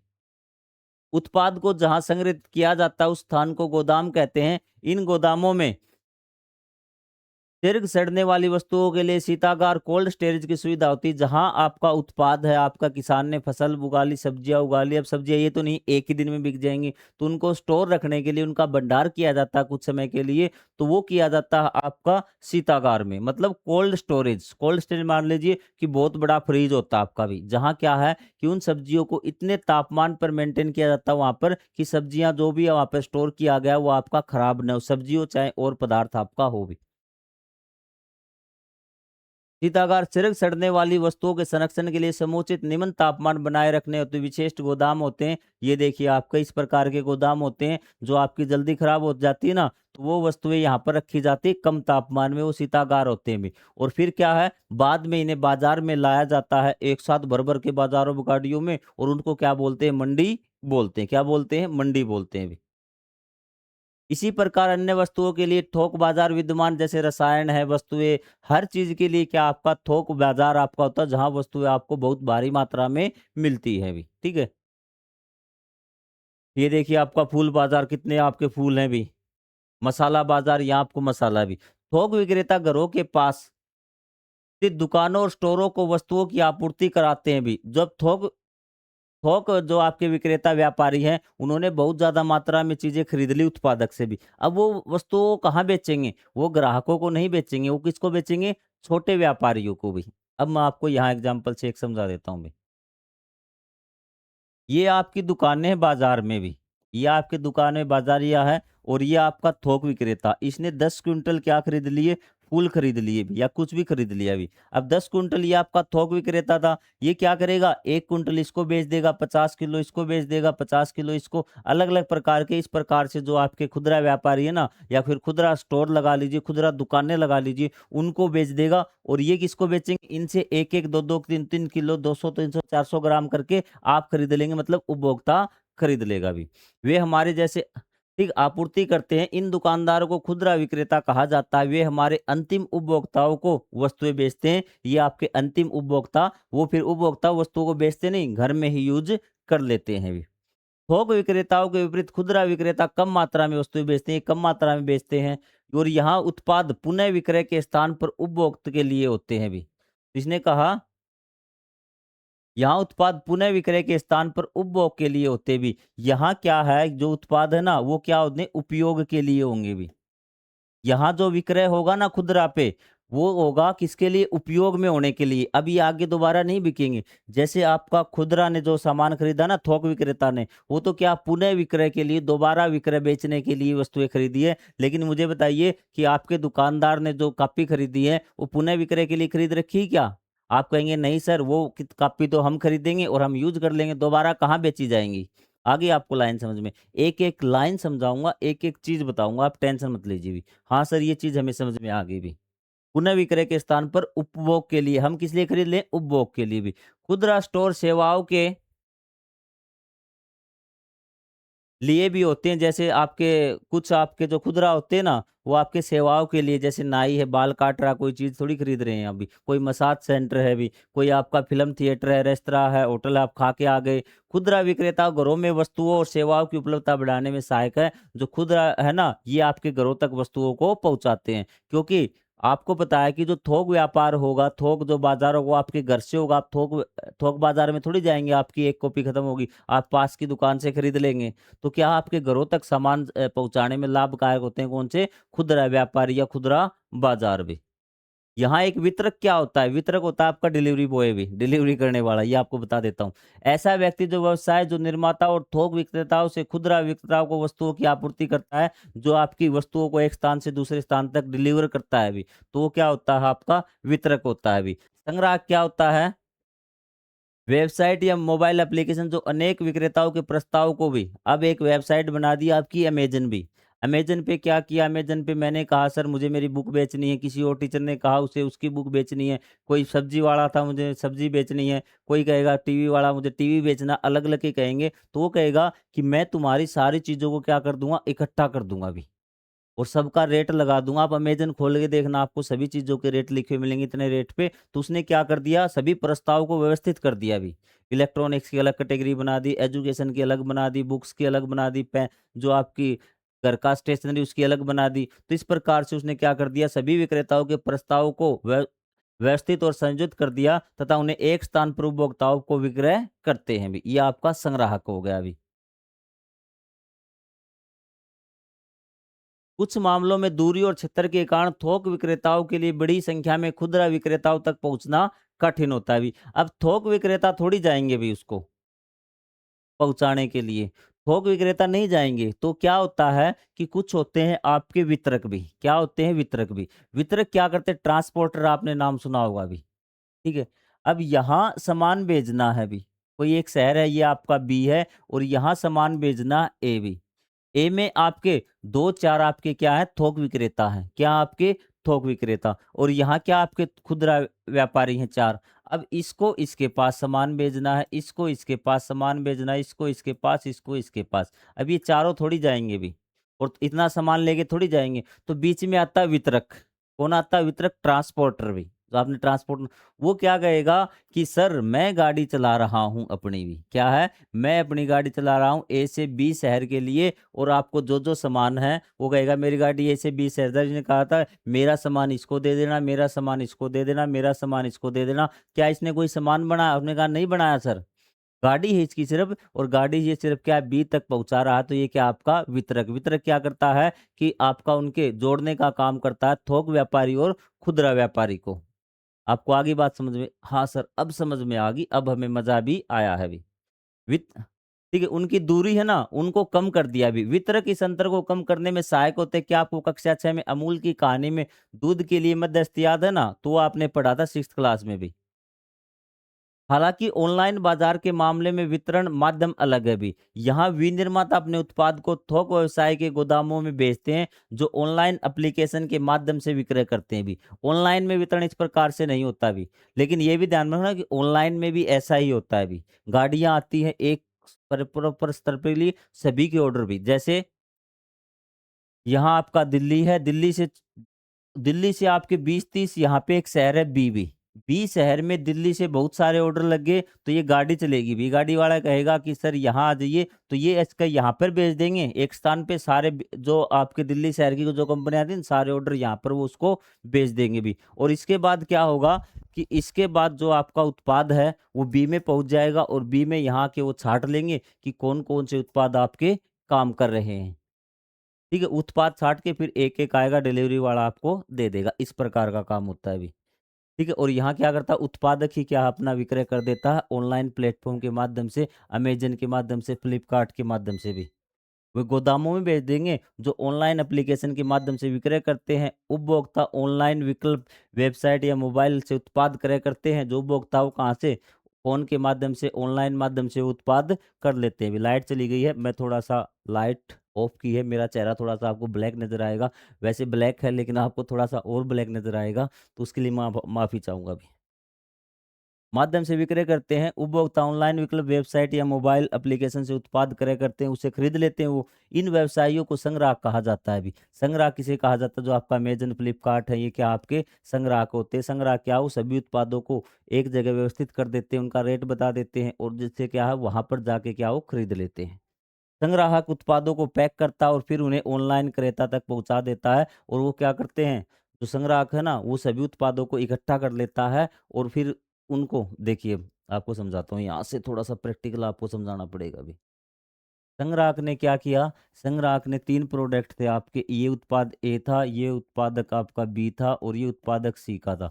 संग्राहक ने क्या किया, तीनों उत्पाद अपने स्टोर में सेव कर लिए भी। क्या कर लिया? ए, बी, सी तीनों और तीनों के रेट लिख दिए, ये इसका 20 है, ये इसका 30 है, ये इसका 40 है और ये तीनों को क्या करेगा, अपने गोदाम में इकट्ठा कर लेगा।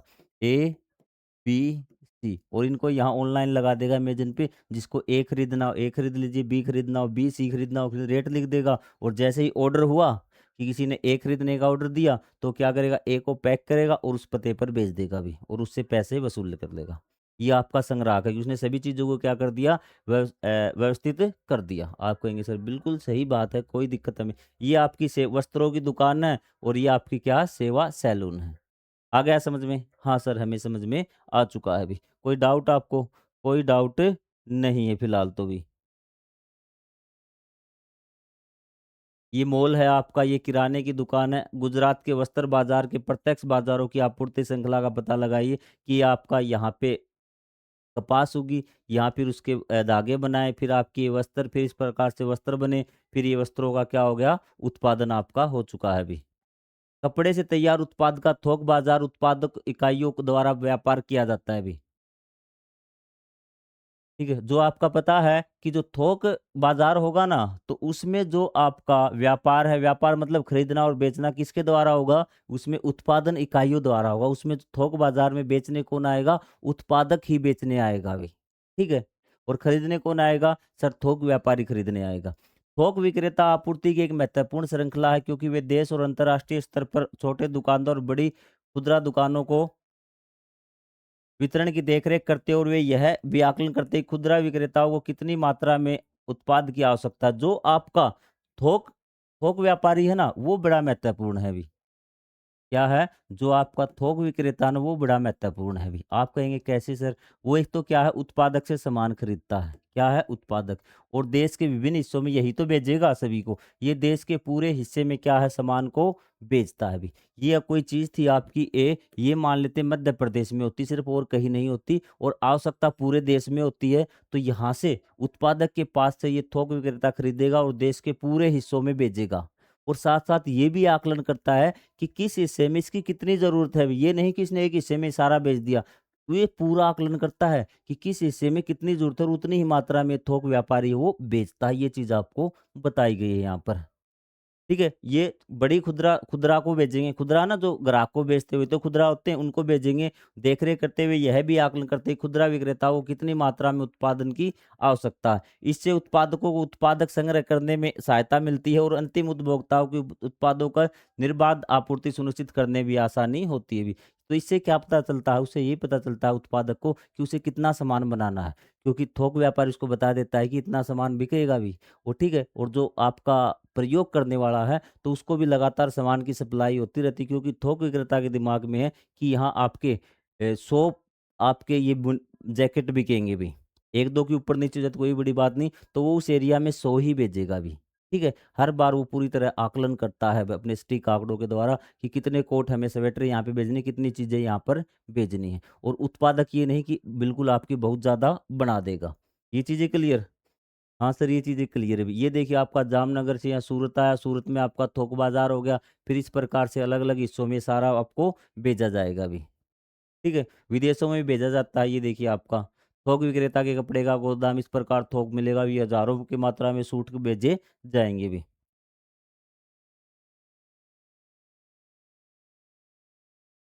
लोगों के जीवन में बाज़ार की भूमिका, अब लोगों के जीवन में क्या है भई? तो लोगों के जीवन में तो बहुत बड़ी भूमिका है, जैसा कि आपने पहले पढ़ा, बाज़ार के लोगों के आर्थिक जीवन में महत्वपूर्ण भूमिका निभाते हैं भी। यह उत्पादकों और उपभोक्ताओं के बीच लेन-देन को सुगम बनाते हैं कि आसानी से वो खरीद सकते हैं भी, ठीक है? यह व्यक्ति और परिवार और व्यवसाय को उन वस्तुओं और सेवाओं तक पहुँचने में सहायता करते हैं, जिनकी उन्हें आवश्यकता होती है, परंतु जिन्हें वे स्वयं नहीं बना सकते। पहली लाइन पे पहुँच जाइए लेसन के भी।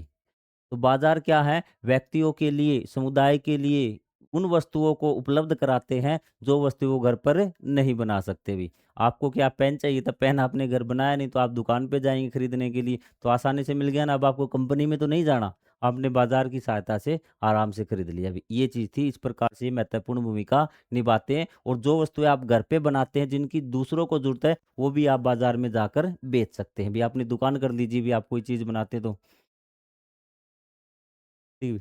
हमने बाज़ारों के अलग-अलग आयामों की चर्चा की। क्या आप कल्पना कर सकते हैं कि हमारे जीवन बाज़ारों के बिना कैसे होगा अभी? जैसे आप पहले से अगर बाज़ार नहीं होंगे, तो आपको ढूँढना पड़ेगा। आपने कोई सामान बना लिया ना, तो आपको ढूँढना पड़ेगा कि कोई ऐसा व्यक्ति मिल जाए जो ये सामान खरीद ले भी। लेकिन अगर बाज़ार हो गए, तो बाज़ार क्या होगा? बाज़ार में वो व्यक्ति खुद आएगा, क्योंकि उसे पता है कि उसको जो सामान खरीदना है, वो आपका बाज़ार में मिल जाएगा। इसी प्रकार आपको कोई चीज़ खरीदनी है तो आपको ढूँढना पड़ेगा कि मुझे पेन बनाने वाला कोई मिल जाए, लेकिन आप बाज़ार में जाते डायरेक्ट आप चीज़ खरीद लेते हैं। इस अनुभाग में हमने बाज़ारों की भूमिका के कुछ संज्ञानामों का पता लगाएँगे। आकृति एक पेशेवर चित्रकार है, वह जो कैनवास पर तैलचित्र बनाते हैं, उसके चित्रों की सराहना की जाती है। उसे क्रेता मिल पाना कठिन लगता है अभी। उसे एक आकृति नाम की लड़की है, वो चित्र बनाती है, ठीक है? और उसे ना क्रेता मुश्किल लगता है अभी। वह इस बात से चिंतित है कि अपने चित्र कहाँ और किस मूल्य पर विक्रय करे भी। अमरूद वाली स्थिति के विपरीत कलाकृति के लिए स्थानीय क्रेता और विक्रेता बहुत कम होते हैं, क्योंकि जो आपका अमरूद तो हर कोई ले लेता है, कोई दिक्कत नहीं होती। लेकिन जो चित्रकारी खरीदने वाले वो लोग कम होते हैं अभी। अब उसको टेंशन है कि मेरा चित्र कौन खरीदेगा? आप कहेंगे सर बिल्कुल बात तो उसकी भी जायज़ है अभी।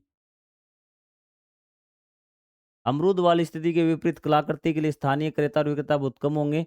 क्या आप ऐसे अन्य उत्पादों के बारे में सोच सकते हैं जिनके लिए तैयार बाजार नहीं मिलता? यह स्थिति क्रय विक्रय करने वाले लोगों को कैसे प्रभावित करती है? वर्तमान समय चित्रकार को अपने चित्रों के लिए किन किन तरीकों से क्रेता मिलते हैं? वो क्या सोशल मीडिया के माध्यम से, ठीक है, कि वो आपका व्हाट्सएप पे डाल देंगे वीडियो बना के, आपके फेसबुक पे डाल देंगे, यूट्यूब पे डाल देंगे, या फिर आपका जो अमेजन है ऑनलाइन बाजार उनके लिए ज़रूरी हो जाते हैं, क्योंकि एक सीमित क्षेत्र में उनके नहीं बिक पाते भी। तो उनके जितने ज़्यादा ग्राहक होंगे ना, वो उनके लिए उतना ही फ़ायदेमंद होगा। ये माध्यम हो सकते हैं भी। बाजार समाज को कैसे लाभान्वित करते हैं अभी? उत्पादकों को इस बात का संकेत मिल जाता है कि उपभोक्ता क्या क्रय करना चाहते हैं। उनको पता चलता है कि हर बार जो सालन ना वो क्या क्रय करते हैं। जैसे दीपावली पे आपको तो रसगुल्ले, गुलाब जामुन ये खरीदेंगे, होली पे आपके पटाखे वगैरह ये खरीदेंगे, दीपावली पे खरीदेंगे। तो उन्हें पता लग जाता है पूरे वर्ष के अंतराल कि किस मौसम में, किस सीज़न में, किस समय वो क्या खरीदना चाहते हैं। ये उनको अनुमान आ जाता है उपभोक्ता को भी। वे ऐसे रेफ्रिजरेटर बनाना चाहते हैं। अब जैसे खपत हो गई, उन्हें पता चला कि लोग ऐसे रेफ्रिजरेटर या पंखे खरीदना चाहते हैं जो कम लाइट में चले भी, ठीक है? तो वो क्या करते हैं कि वे जिनमें विद्युत खपत कम होती है, कम ऊर्जा खपत वाले रेफ्रिजरेटर के उत्पादन समाज को लाभ होता है। यद्यपि क्रय-विक्रय का आर्थिक गतिविधि जिसमें मौद्रिक मौद्रिक मतलब मुद्रा, पैसे से विनिमय मतलब लेन-देन सम्मिलित है। तथापि बाज़ारों में होने वाली क्रियाएँ प्राय उत्पाद एवं सेवाओं के 2 पक्षों के बीच परस्पर बातचीत के माध्यम से बढ़ती है, और ये क्या है आपकी उत्पाद या सेवाएँ क्या होती है? 2 पक्षों के बीच आपका बढ़ती है भी। और वो क्या करता है कि वो ग्राहक की आवश्यकताओं को ध्यान में रख के भी क्या करता है, अपने उत्पादों में विकास करता है, जैसे पर्यावरण का भी बचाव होता है, क्योंकि कम बिजली उत्पादन हो गया ऐसा चाहेगा, तो क्या इस प्रकार के रेफ्रिजरेटर बनाएगा जिसमें कम बिजली की आवश्यकता हो भी। प्राय क्रेता और विक्रेता के बीच एक संबंध विकसित होता है जो कई पीढ़ियों तक भी चलता है अभी। तो आपने देखा होगा कई बार क्रेता और विक्रेता के बीच में क्या एक संबंध विकसित होता है जो कई पीढ़ियों चलता है। जैसे एक दर्जी है, उससे आपके दादा ने भी कपड़े सिलवाए, आपके पापा ने, या फिर आप भी सिलवा रहे, हो सकता है आपकी आने वाली पीढ़ियाँ भी सिलवाए, या फिर कोई दुकानदार होता है जिससे आप कई पीढ़ियों से सामान खरीदते आ रहे हैं, या फिर जिसको आप बेचते आ रहे हो भी। कुछ परिवारों को अपने दर्जी, श्रवणकार, चिकित्सक के साथ डॉक्टर हो सकता है आपका पुराना भरोसेमंद संबंध बना रहता है। बाद में कई बार स्थानीय किराना दुकानदार के साथ एक खाता रखते हैं, जिसका महीने में अंत में भुगतान किया जा सकता है। फ़ायदा ये होगा कि आप खाता भी रख सकते हैं, अपना उधार चलवा ले भी 1 महीने में तुम्हारा हिसाब कर देंगे। इसलिए जहाँ बाज़ार की प्रमुख भूमिका आर्थिक गतिविधियों को बढ़ावा देना है, वही यहाँ अनेक लोगों के जीवन में गैर आर्थिक महत्व भी रखता है अभी। चीज़ें क्लियर? कोई डाउट नहीं सर, हमें समझ में सारी चीज़ें आ रही हैं अभी। ये इस बाज़ार दे रखा है आप इम्फाल का ईमा कैथल बाज़ार भी। इसमें क्या बचता है कि मार्केट से इम्फाल का एक अनूठा बाज़ार, इस बाज़ार में 3000 महिलाओं की अपनी दुकानें जिन्हें वे चलाती भी। वे सब्जियाँ, पारंपरिक मणिपुरी प्रधान सहित अनेक वस्त्र, हथकरघा से मतलब बहुत चीज़ें बेचती हैं भी। तो यहाँ क्या रोज़गार भी मिलता है लोगों को, यहाँ लोग क्या दुकानों पर काम भी करने आते हैं, लोगों को रोज़गार मिलता है, और हज़ारों लोगों के लिए क्या है महत्वपूर्ण स्रोत बन गया है एक। दूसरी तरफ यह बाज़ार विभिन्न संस्कृतियों का संगम स्थल भी, अलग-अलग प्रकार के कपड़े, परिधान, चीज़ें यहाँ पर बिकती, तो अलग-अलग प्रकार की संस्कृतियों का क्या हो गया, मिश्रण हो गया। अलग-अलग हिस्सों से क्या लोग काम करने आते हैं, चीज़ें खरीदने आते हैं, तो ये संस्कृति का भी क्या हो गया आपका मिश्रण आ गया अभी। वर्तमान में ऐसी अनेक परंपराएं जो क्रय और विक्रय से कहीं आगे। दक्षिण भारत में हल्दी और कुमकुम के विक्रेता अपने ग्राहकों को शुभ कामनाओं के तौर पर हल्दी और कुमकुम की थोड़ी मात्रा अलग से बिना किसी शुल्क के देते भी। कुछ ऐसी परंपराएं भी जो ये आपके है ना दक्षिण भारत के भी हल्दी और कुमकुम के जो विक्रेता ना अपने ग्राहकों को शुभ कामनाओं के तौर पर हल्दी और कुमकुम कि थोड़ा-सा अलग देंगे अपनी शुभकामनाओं के तौर से कि ये आपको फ्री है, मुफ्त है, फ्री नहीं, शुभकामनाओं के तौर पर ही देते हैं, सिर्फ़ क्रय-विक्रय भी नहीं करते, कुछ परंपराएँ भी इनसे जुड़ी हुई हैं भी, ठीक है? फ्री वाला कांसेप्ट आपका अलग होगा अभी।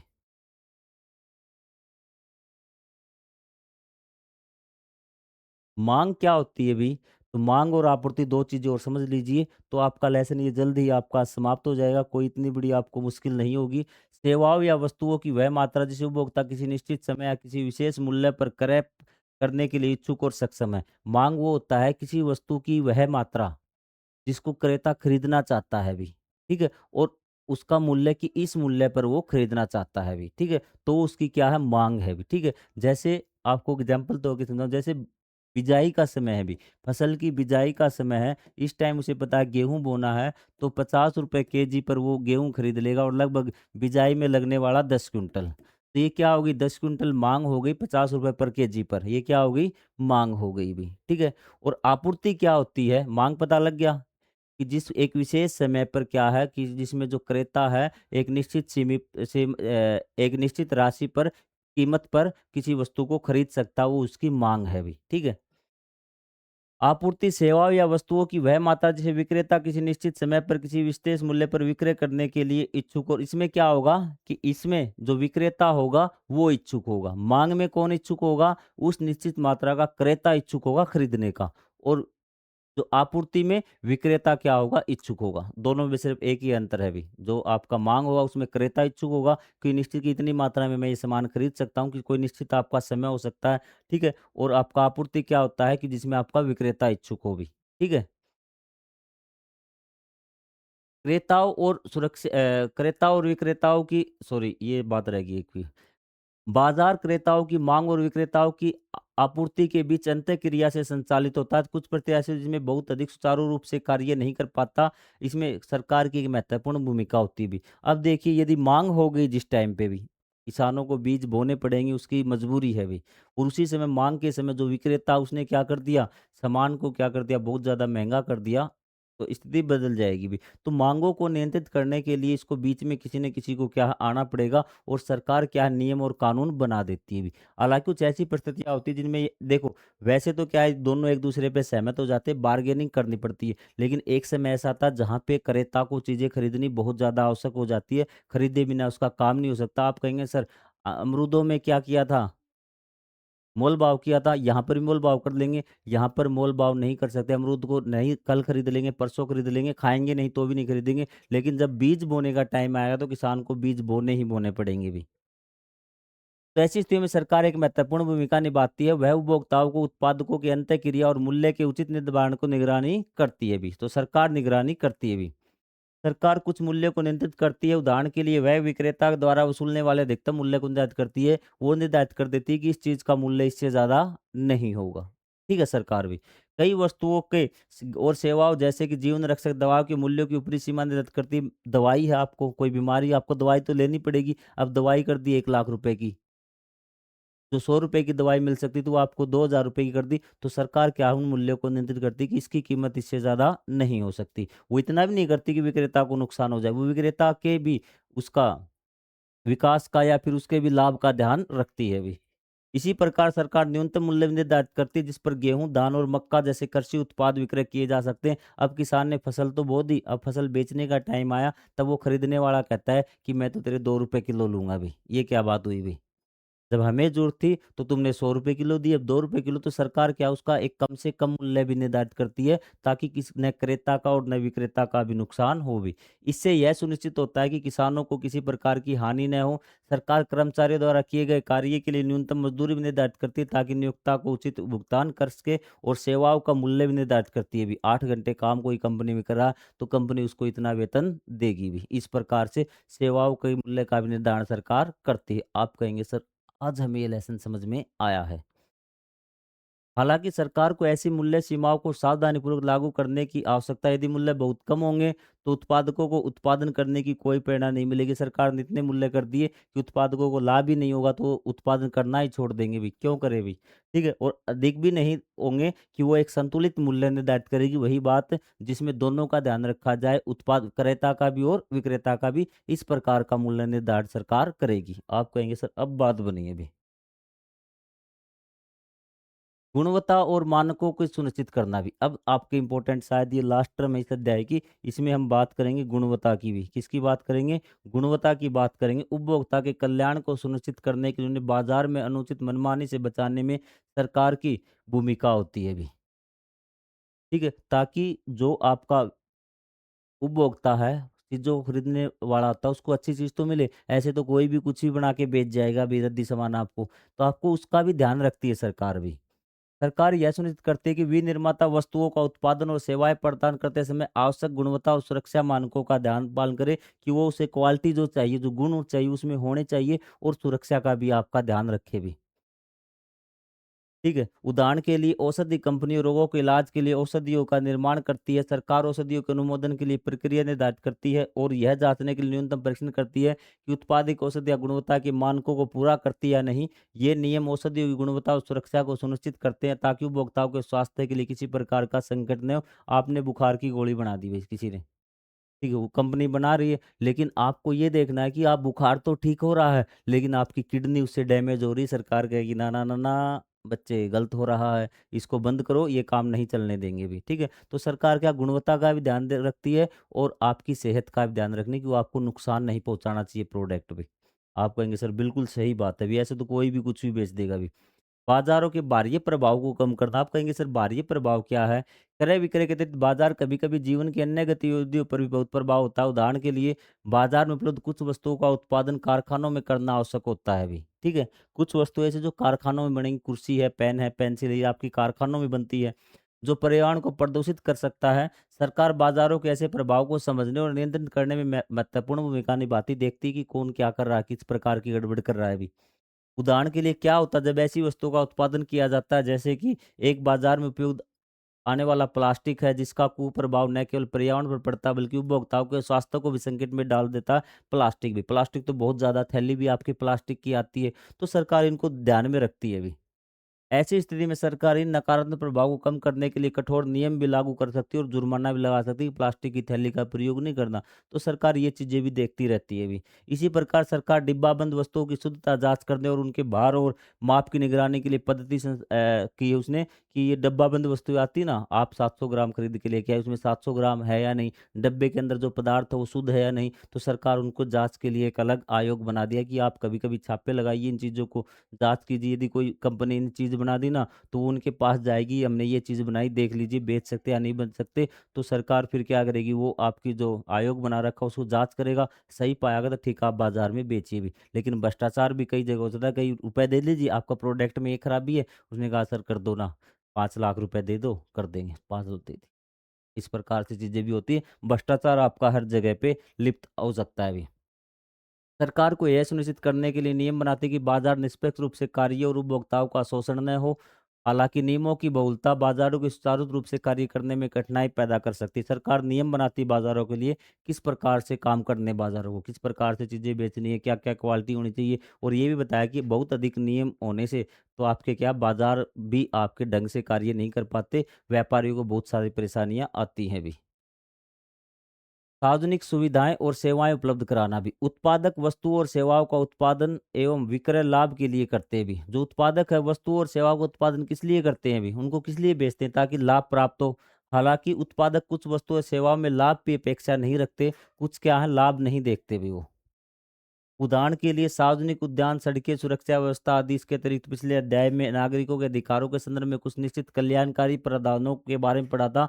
इसलिए यह सार्वजनिक वस्तुएं और सेवाएं सरकार के द्वारा प्रदान की जाती है। कुछ ऐसी वस्तुएं होती हैं जिनका कोई आपसे विक्रय नहीं होता। सड़कें आपके लिए बनवा दी गई, पुल आपके लिए बनवा दिया गया, कहाँ रुकने का स्थान है, पीने के पानी का प्रबंध करवा दिया गया, सड़कों के किनारे पेड़ लगवा दिए आपके बैठने के लिए। वो क्या है आपकी, वो आपकी सार्वजनिक वस्तुएँ हैं अभी। पार्क बनवा दीजिए, खेल ग्राउंड आपके लिए बनवा दिया गया। ये क्या जहाँ पे कोई आपका ये आपके आर्थिक गतिविधि नहीं होती भी आपकी।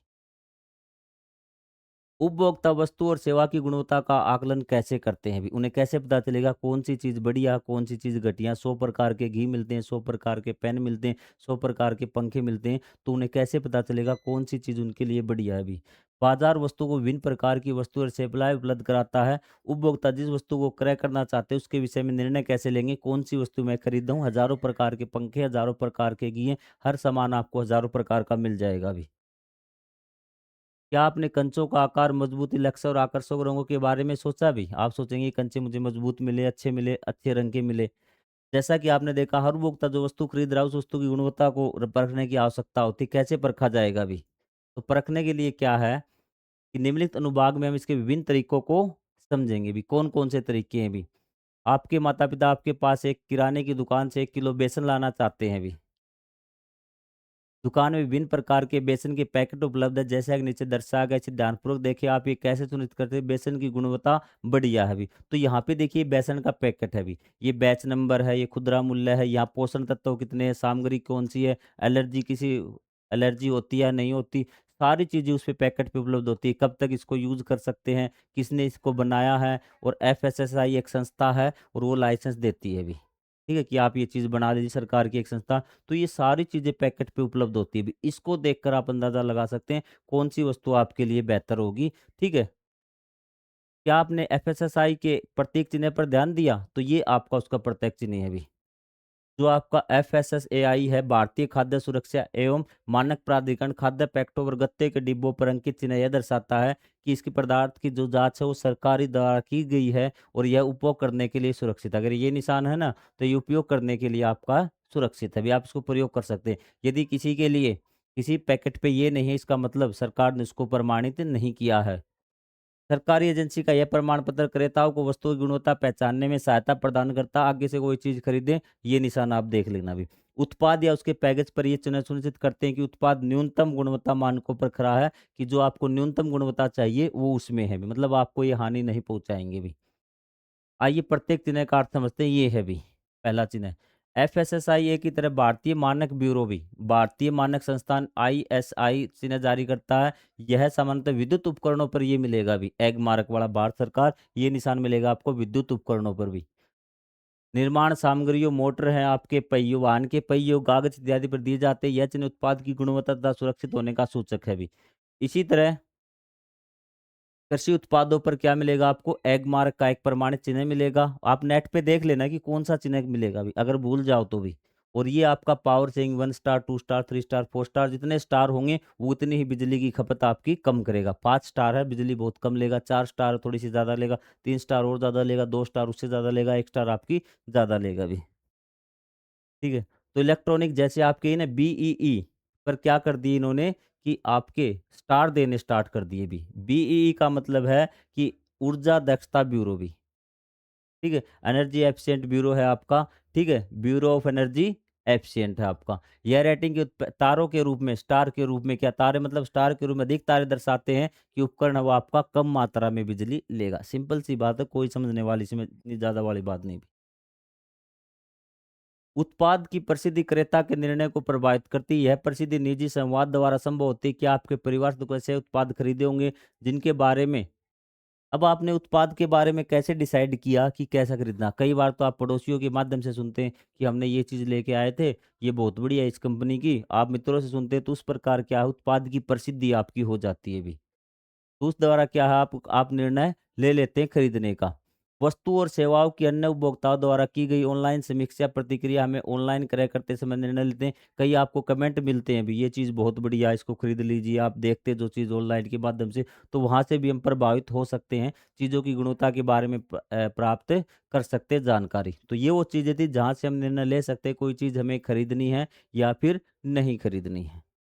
तो मैं आशा करता हूँ कि अध्याय आपको समझ में आ गया होगा। कोई डाउट है तो आप कमेंट करके पूछ सकते हैं। यहाँ से हमारी बुक फिनिश। अब हम स्टार्ट करेंगे अगला पार्ट, पार्ट 2 आपकी सामाजिक विज्ञान का। तो तब तक के लिए जय हिंद, जय भारत। आप वीडियो अच्छा लगा तो वीडियो को शेयर कीजिए भी।